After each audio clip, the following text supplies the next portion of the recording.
2020년에 온라인상의 한 남자의 SNS 프로필 사진이 올라와요. 카톡 프사죠. 아이의 돌잔치에서 찍은 가족 사진입니다. 연애 가족들처럼 화목해 보이죠? 근데 어쩐 일인지 이 사진을 본 네티즌들이 하나같이 소름 끼친다라는 반응을 보였어요.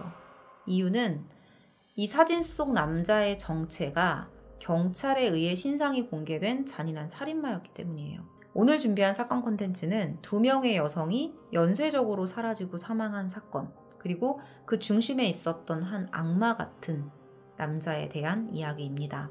전라북도 전주시의 한 원룸에서 34세 여성 김 씨가 혼자 살고 있었어요. 2020년 4월 중순쯤에 이 김 씨의 오빠가 동생에게 전화를 걸었는데 어찌된 일인지 휴대폰 전원이 꺼져 있었습니다. 휴대폰은 사흘이 지나도 켜지지 않았고요.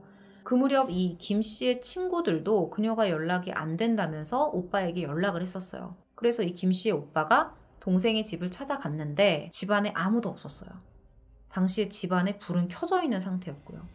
탁자 위에는 먹다 남은 간식들이 이렇게 흩어져 있었습니다. 조금 이상했어요. 왜냐면 평소에 동생이 이렇게 먹던 걸 안 치우고 어딘가에 나가고 이런 스타일이 아니었거든요. 그래서 뭔가 좀 이상하다, 일이 생긴 것 같다 라고 생각을 한 오빠가 즉시 경찰에 실종신고를 하게 됩니다. 실종신고를 받은 경찰이 이튿날 인근 CCTV에서 A씨의 모습을 발견을 해요.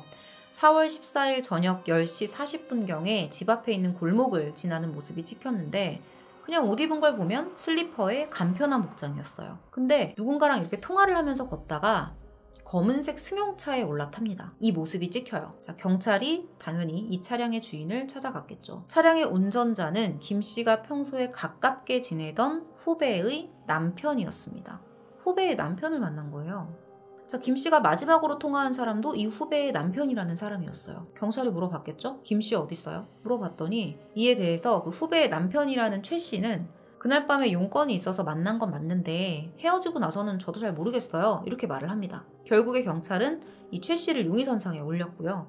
김 씨의 행적을 찾기 위한 수사를 계속 진행해 나가요. 그러던 와중에 부산경찰서에서 공조수사 요청이 들어와요. 어떤 사건이 있었거든요. 그 한 사건에 대해서 공조수사 요청이 들어온 겁니다. 그러면서 이 사건이 더욱 커지게 됩니다. 뭔가 이 사건과 연관이 있는 거였겠죠?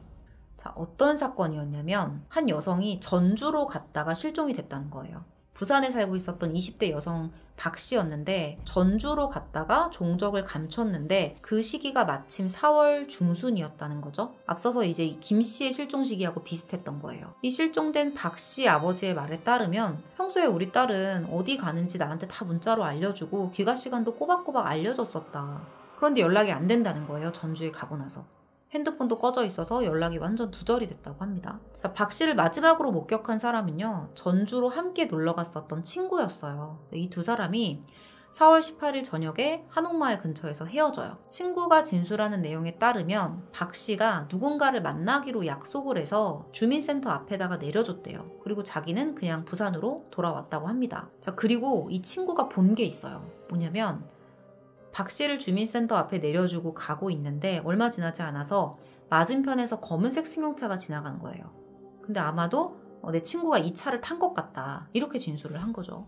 CCTV는 없었습니다. 자, 4일 간격으로 여성이 사라졌다는 것과 검은색 승용차라는 공통점이 있어요. 수사 방향은 자연스럽게 최 씨에게 집중이 될 수밖에 없었습니다. 수사를 계속 이어나가던 경찰이 또 다른 CCTV 영상을 확보해요. 그러면서 이 최 씨의 진술이 거짓이라는 정황을 파악을 하게 되거든요. 실종 당일에 그 사람은 이렇게 말했어요. 실종 당일에 김 씨를 만나서 잠깐 차 안에서 이야기를 나누고 헤어졌다. 이렇게 말을 했었는데 그 말과는 다르게 김 씨를 태우고 어디론가 가고 있는 모습이 찍힌 거예요. 그리고 한 마트 앞에서 촬영된 CCTV 영상에는 이 검은색 차량에서 김 씨가 잠깐 내렸다가 조수석 문을 열고 잠깐 내렸다가 다시 차 안으로 들어가는 모습이 찍힙니다. 그러더니 차량이 황급히 유턴을 하고 어디론가 출발해요. 이 영상이 발견이 되면서 최 씨는 김 씨의 실종 사건의 유력한 용의자로 긴급 체포돼요. 자, 그러면 지금까지 말씀드린 이 최 씨가 누굴까요?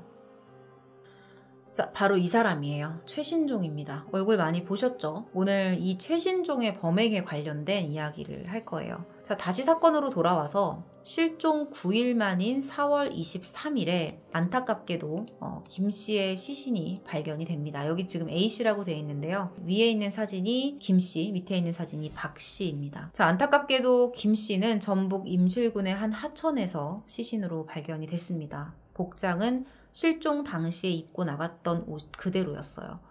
그리고 5월 12일에 박 씨도 완주군의 과수원에서 시신으로 발견이 돼요. 도로에서 멀지 않은 곳에 그냥 버려지듯이 내동댕이 쳐져 있었다고 합니다. 뭔가 은폐하려는 노력을 전혀 안 한 거죠. 경찰은 최신종의 차량을 압수수색했고요. 김 씨의 혈흔 그리고 박 씨를 결박할 때 사용했던 테이프 뭉치 그리고 머리카락까지 발견을 합니다. 자, 최신종의 패턴은 이래요. 그러니까 처음에는 무조건 혐의를 부인해요. 증거가 나올 때까지. 그러다가 증거가 나오면 거기에 대한 것만 하나씩 인정하는 이런 식의 패턴을 반복했습니다.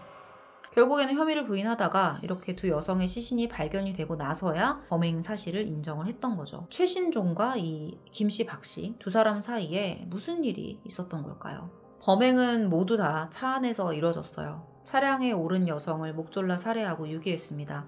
김 씨 같은 경우에는 성폭행도 당했습니다. 두 사람의 사인 역시 경부압박 질식사였습니다. 흔히 액사라고 하는 목을 조른 흔적이 발견이 됐는데 김 씨의 시신에는 조금 특이한 흔적이 하나 발견돼요. 갑상 연골과 경추 쪽에서 출혈이 발견된 거예요. 이거는 목을 조른 것 이외에도 피해자를 힘으로 강하게 제압했다라는 것을 뜻하는 모습입니다.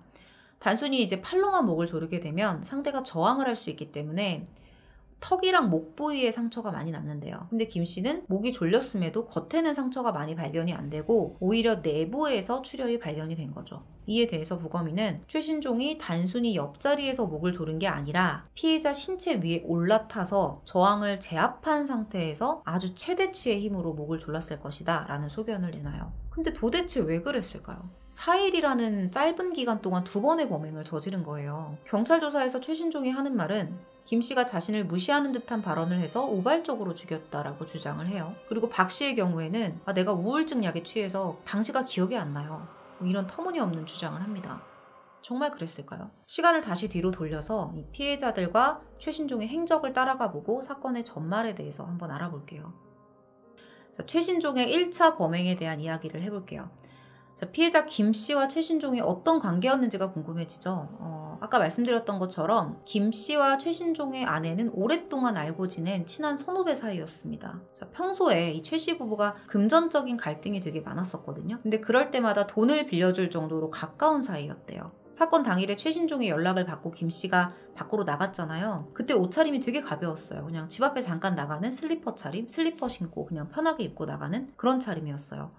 본인이 생각했을 때도 그렇게 오랜 시간이 걸리지 않는 그런 용건이라고 생각을 했던 것 같아요. 최 씨의 차를 타고 동네 주변에서 대화를 나눴었던 그녀는 저녁 10시 45분경에 차에서 내리지 못하고 그대로 동네를 떠났습니다. 그리고 전주 시내를 벗어난 한 도로의 CCTV에서 그녀의 모습이 다시 촬영이 돼요. 그때 시각이 밤 11시 16분이었어요. 조수석에 앉아있는 모습이 찍힌 거예요. 근데 이게 그녀의 살아있는 마지막 모습이었습니다. 왜냐면 1시간 뒤에 CCTV에 또 찍혔는데 그때는 조수석이 뒤로 젖혀진 상태였고 그 김 씨의 모습은 보이지 않았던 거예요.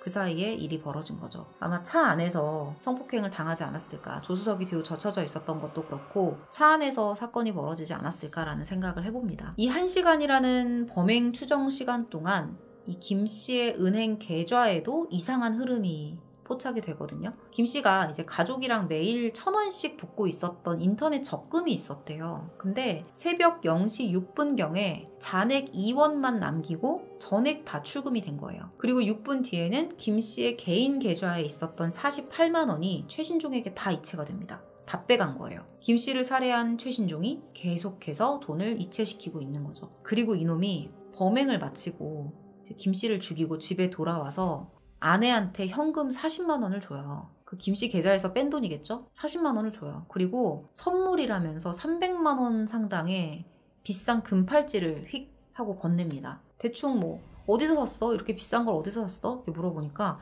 중고나라에서 샀어. 이렇게 둘러댄 거죠. 근데 이게 제가 정말 말하면서도 믿기지 않는데 이 팔찌가 김 씨가 차고 있었던 팔찌였어요. 그리고 자기 아내한테 선물을 줄 때 바깥에 있는 차 트렁크에는 김 씨의 시신이 그대로 실려 있는 상태였습니다. 그리고 이튿날 오후 6시 30분에 이제 김 씨의 시신을 임실의 한 천변에 유기를 했던 거죠. 최 씨의 스마트폰에서는 범행 전후로 살인 공소시기와 수면 유도제인 졸피뎀을 검색한 내용이 확인이 됐습니다. 그런데 시신이 발견이 되면서 최신종이 범행 사실을 인정을 했잖아요. 그런데 왜인지 강도 혐의는 인정을 안 해요. 이유가 뭐였을까요? 강도 혐의를 왜 인정 안 했을까요? 그러니까 금팔찌랑 현금은 내가 위협을 해서 받은 게 아니라 김 씨가 스스로 나한테 준 거다, 이렇게 주장을 한 거예요. 근데 다른 CCTV 영상에서 확인된 행적을 보면 본인이 했던 주장을 전혀 뒷받침을 못하고 있어요. 김 씨를 만나기 6분 전에 이 사진에 보시는 것처럼 편의점에 들려서 문구용 커터칼을 사는 모습이 CCTV에 찍힌 거예요. 경찰이 아니 칼은 그럼 왜 샀어요? 이렇게 물어봤더니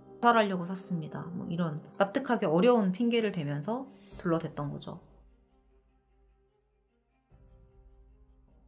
자, 그리고 이번에는 두 번째 피해자인 박 씨에 대한 범행 내용을 말씀드릴게요. 경찰이 이 2차 사건에 대한 조사를 하면서 또 하나의 경악할 만한 사실을 밝혀내거든요. 뭐냐면 2차 범행을 저지른 시점에 대한 거예요. 김 씨가 실종 사건으로 수사가 시작되면서 이 최신종이 경찰 참고인 조사까지 받았었거든요. 근데 참고인 조사를 받았던 당일 저녁에 다시 차를 몰고 나가서 이 박 씨를 죽인 거예요. 두 사람은 어떻게 만났을까요? 4월 18일에 랜덤 채팅으로 최신종과 박 씨가 만나게 됩니다. 약속 장소에서 최신종은 박 씨를 차에 태웠고요.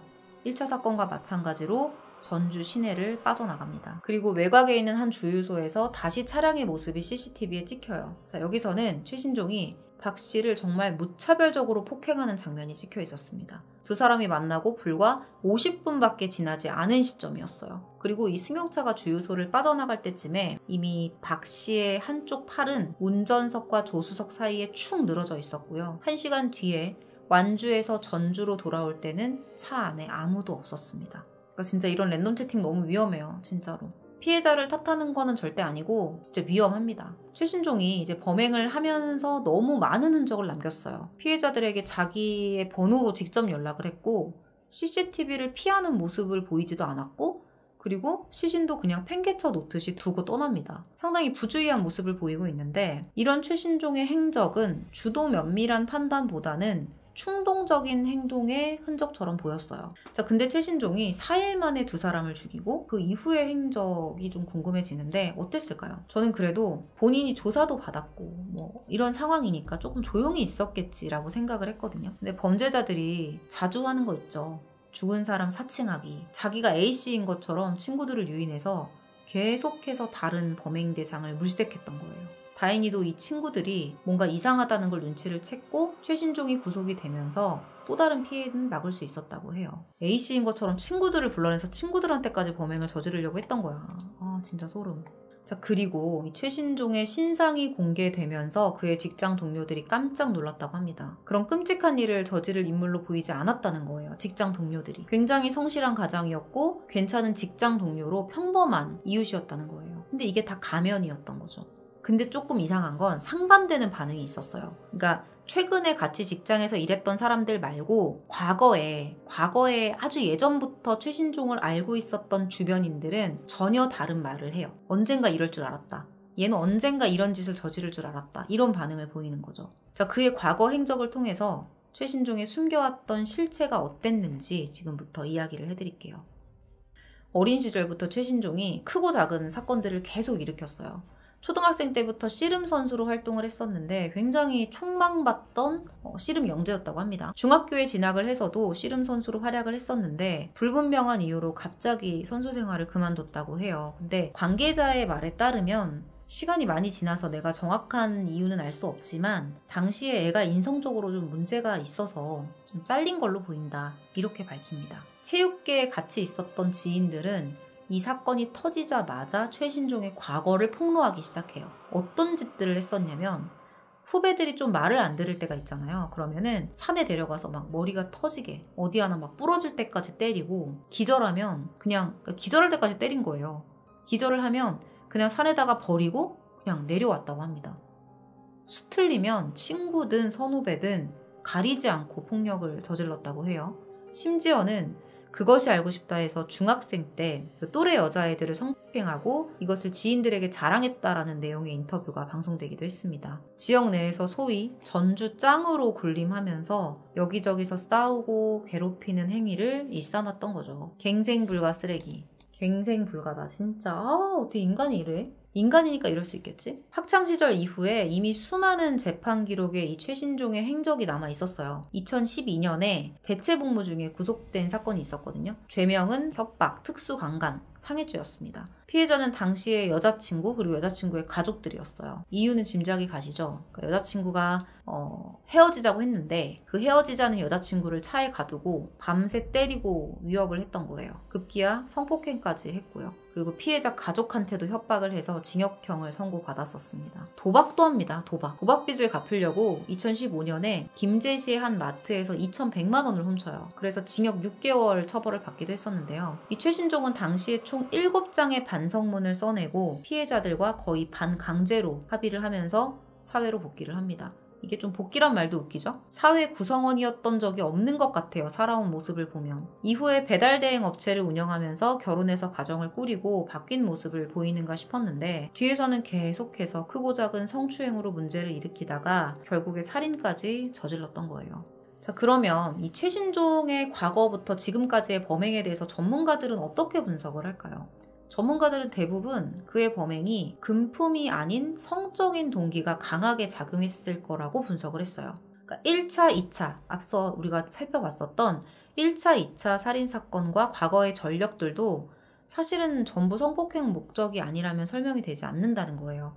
만약에 금품이 목적이었으면 김 씨에게서 뺏었던 금팔찌를 아내에게 주지 않았겠죠? 팔아서 자기가 현금으로 썼겠죠. 근데 그러지 않았다는 겁니다. 수사팀이 이런 추정을 뒷받침할 만한 정황을 발견합니다. 자, 어떤 정황이 있었냐면 이 최신종이 박 씨를 랜덤 채팅으로 만났잖아요. 근데 완전히 이 최신종이 랜덤 채팅 중독자였어요. 1년 동안 1148명의 여성과 통화를 했던 사실이 드러난 겁니다. 이들 중에 또 다른 피해자가 있을 수 있다고 판단했던 경찰이 추가 범행 가능성을 염두에 두고 이 최신종과 통화했던 이 1148명 그리고 미귀가자 180명 등에 대해서 범죄의 연관성을 조사했는데 다행히도 모두 신변에는 이상이 없는 것으로 확인이 됐습니다.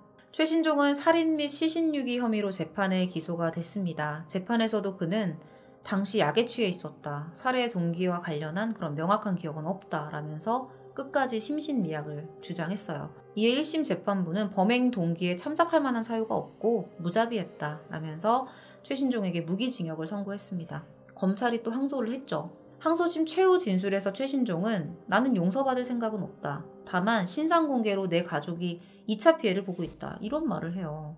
사람을 둘을 죽여놓고. 그리고 내 가족을 강간범의 처자식으로 살게 하고 싶지 않다. 라면서 강도 강간 부분을 적극적으로 부인합니다. 일말의 죄의식도 없었어요. 이에 항소심 재판부는 항소를 기각하고 무기징역형을 선고했습니다.